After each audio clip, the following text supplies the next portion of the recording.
How's it going, guys? Coffee here. Today I wanted to go over my recommended league starter for Gemma Flames of Pleasure, aka Gemma 3, and that is going to be still Hammer of Ash leveling into Ground Shaker Ignite and or Bombard Ignite with the new support. First things first, this build itself, let's go over the leveling for it. It's pretty much going to be exactly what you're finding here on max roll. Nothing has changed. In regards to leveling for this, you are still just starting out with Hammer of Ash, taking advantage of your extra projectiles for the shotgunning, and then you are again picking up Bull's Rage and Scorch, and you'll be able to follow this basically through and through. Nothing needs to be updated on it. And then you are, again, you're just leaning into Burnout, Great Strength through the first tree here, taking all of the extra damage nodes, and then you are leaning yourself over all the way over here through Warlord into True Flame over here. True Flame, again, is going to convert all of your affliction damage into damage for your hit. And then we are just going into the Warlock tree just because it's hard to beat for any attack build early on especially. Then we have Dirty Tricks as well, just for an additional damage boost early on before we transition the build into the version that is using Ground Shaker. So some important notes for this build. It did take a significant nerf to it, but what that means is that everyone is going to assume that Ignite is completely dead, and the gear for this should be extremely cheap. So because of that, these searing fingerbone rings, which were like pushing almost 100 FE a piece, which again, still not very expensive, these should be down to a couple FE again. Same things for these. These strength stacking false god skins, you should be able to get these a little bit cheaper. This one I believe I paid like 100 FE for, and you should be able to get this for, hopefully 20 FE or something at most. Your Magnus Scar helmet, you should be able to get for quite a lot, or quite cheap as well. So that's something to focus for. And the rest of the gear I'm wearing here is just basically some mainly T2 gear with a little bit of strength. And then I just equipped a random helmet to simulate something early.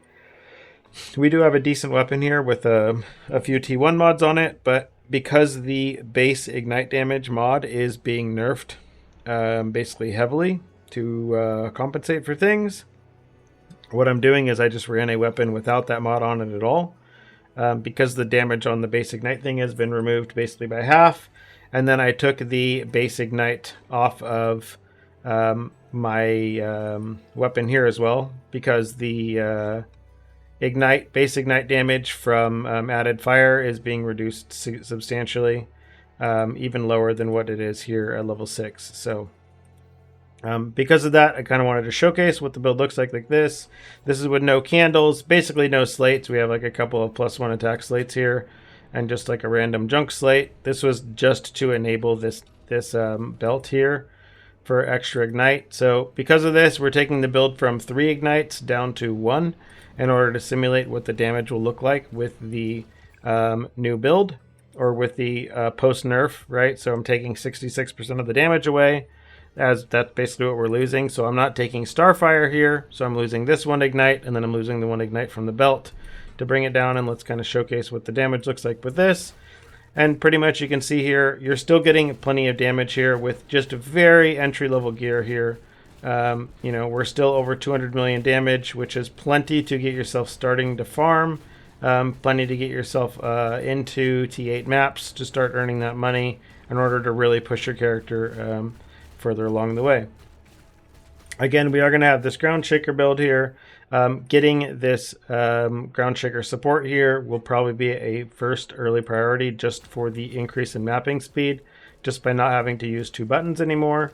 Until then, you just run a Leap Slam somewhere instead. But we can kind of just go and showcase a little map here to kind of showcase what this really looks like here for leveling like this. The beauty of this with the change to being able to permanently have 3 attack pets is it does mean that you will always have your affliction pets on, which are extremely strong for all dot builds. So you can really ensure that you're taking advantage of those without having to give up any downside of removing your loot pets. So I think this will be an overall good change for it. The Affliction of Pets that are in the game as well are all of the best ones pretty much are just actually purple pets. They're or purple or blue. They're not even legendary pets, so you don't really need to worry about those, even though they are giving away a free legendary pet for those. Or for people, basically after they have unlocked a single... after they've basically played for a week, everyone is getting a free battle pet. So that's going to be really, really nice for those that are playing this build and are wanting to lean into an affliction-based pet for that. The recommendation, oh, I don't even have damage pets on in this. The recommendation for that is actually going to be this Firewing here, which if you are playing on again on this build, you will always be full life, which will give you a nice big damage boost to your affliction, and then you'll be getting your affliction effect nodes here as well.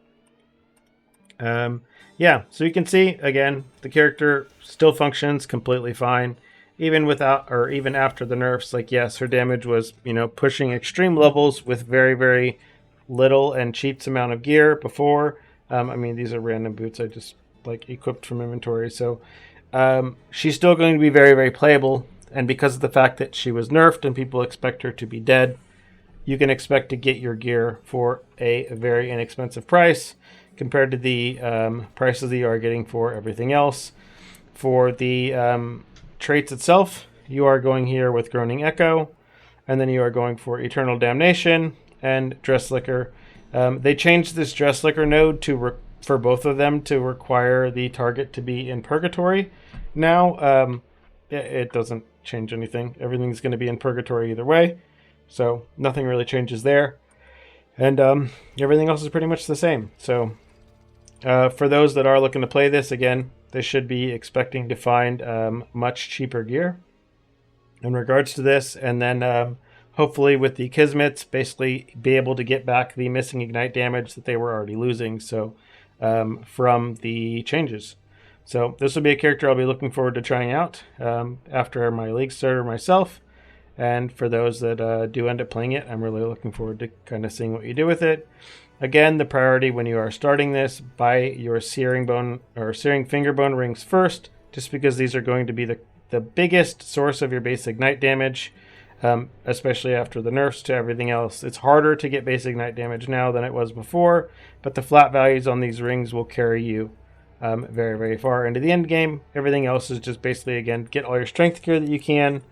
Get your False God skin here with a double strength node. Don't worry about the corrosion. That's kind of whatever.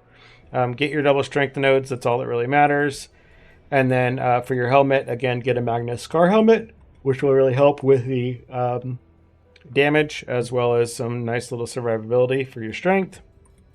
And other than that, it's just basically pushing your strength as high as you can possibly get it. The new Kismets that do allow you to add strength nodes onto your tree should be really nice to basically help push your stats also into the stratosphere. So if you have any questions, leave them in the comments down below. And other than that, see you in the next one.